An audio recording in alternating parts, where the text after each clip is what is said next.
kalamidad o dilubyo ay napakakumon dito sa silangang bahagi ng Visayas. Taon-taon ay may average ng 20 bagyo ang pumapasok sa Philippine Area of Responsibility at ilan ay super typhoon kung tawagin. Ang madalas na tinatamaan ay ang mga bahagi ng Eastern Visayas, Bicol Region at silangang bahagi ng Luzon. Base sa kasaysayan ay may mga naitalang bagyo na sobrang mapaminsala. Isa rito ay ang Haifong noong taong 1881 kung saan ay kumitil ng 20,000 buhay. Ang Super Typhoon Yolanda naman noong taong 2013 ay kumitil ng hindi bababa sa 6,300. Ang uring noong taong 1991 na may 8,000 casualties. At marami pang ibang bagyo, mga bagyong malalakas. Dahil sa tinatawag na climate change, ay nagbabago at lalong lumalakas ang mga bagyo na nagiging super typhoon. Ang mga bagyong ito ay pumipinsala ng bilyon-bilyong pesong halaga ng mga infrastruktura, agrikultura, mga bahay, sasakyan, kagamitan at iba pang kabuhayan dulot ng baha at pagguho ng lupa. Minsan ay may 2 o hanggang 3 bagyo ang pumapasok sa Philippine Area of Responsibility sa loob ng isang buwan. Kaya kadalasan ay umaabot ng halos 5 buwan bago maibalik ang pangkalahatang supply ng kuryente.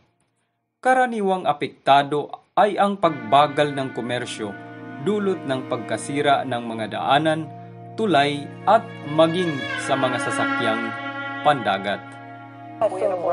Nito lamang buwan ng Disyembre taong kasalukuyan ay isa na namang super typhoon category ang pumasok sa Pilipinas at unang naglandfall sa hilaga at silangang bahagi ng Mindanao. Ang Southern Leyte ay isa rin sa mga matinding nasalanta ng super typhoon Odette.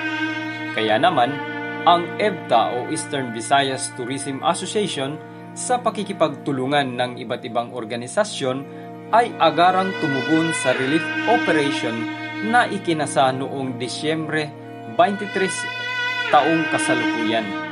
Sa tulong ng mga donasyon ng iba't ibang organisasyon ng Tacloban at iba't ibang lugar ay matagumpay na naiabot ang unang bugso ng tulong sa mga bayan ng Silago, St. Bernard, Liloan at Pintuyan. Ito po ay ang mga Pacific towns ng Southern Leyte.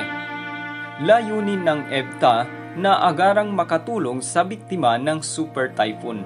Kaya laking pasasalamat ng grupo at may mga kababayan tayong tumugon sa panawagang mag-donate para sa programang Tambulig para sa Southern Leyte o Operation Bulig.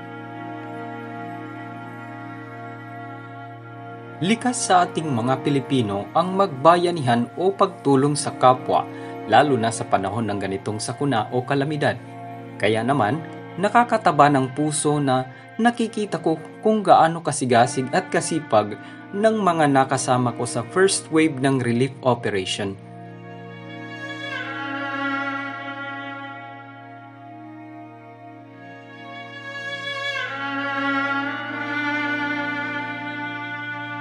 Sa mga nais pang magbigay ng donasyon ay isearch lamang sa Facebook ang Tambulig para sa Southern Leyte at magbigay ng komento o mensahe. O di kaya ay bisitahin ang Operations Hub sa may Independencia Street ng Tacloban City. Ito po ay ang Calle Z o Calle Zaragoza. So look for Jerry or Ludette Ruiz. Personal kong pinasasalamatan ang lahat ng grupo at organisasyon na nakilahok at patuloy na tumutulong sa ganitong layunin. Nagpapasalamat din ako sa lahat ng bumubuo ng EVTA. Mabuhay po kayo at saludo ako sa inyo.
Southern Leyte para magbigay or maghatid ng tulong para sa mga nasalanta ng Bagyong Odette, Super Typhoon, di ba? Super Typhoon Odette dito sa Liloan, Southern Leyte.